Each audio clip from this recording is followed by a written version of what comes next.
Guys, এই হাঁসের বাচ্চাটি মুরগির বাচ্চার সাথে খেলাধুলা করার কারণে মুরগি হাঁসের বাচ্চাকে ধরে মারতে থাকে। জয় বাংলা, জয় বঙ্গবন্ধু। মাং মাং কোটাই কোনটাই রে ঘুমের মাথালে উড়ে কয় বাবা গাঁজা খাবা। হাঁস তো তার বাচ্চার কথা শুনে রেগে গিয়ে মুরগির বাচ্চাকে মারধর করতে থাকে। আপনি কি এখন মুখটা বন্ধ কেন? শেখ হাসিনা পালায় না। আচ্ছা, হাঁস আর মুরগির ঝগড়া দেখে মোরগ আসে থামানোর জন্য। তোমরা কয় ভাই বোন? আমরা তিন বাবু, কে কে? আমি আব্বাই মাই। আমি বলুম না, আমার শরম করে। এইদিকে হাঁস বাসায় এসে ড্রেককে বলতে থাকে, আমি রাস্তায় গিয়ে মরবো, তবু এই বাড়িতে আমি থাকবো না।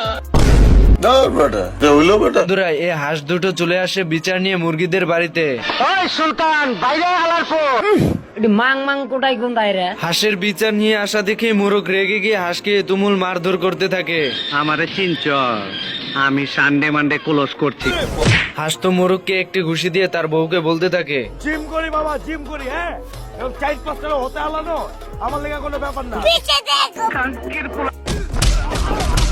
এদিকে হাঁস আর মোরগের মারামারি দেখে পুরো হাঁসের দল এন্ড মুরগির দল একে অপরকে ডিম চুরাচুরি করতে থাকে। এত হট্টগোল দেখে মুরগি তার বাচ্চাকে নিরাপদ স্থানে রেখে দেয়। এসব দেখে হাঁস তার বাচ্চাকে ঘরের ভিতর বাটির নিচে লুকিয়ে রাখে।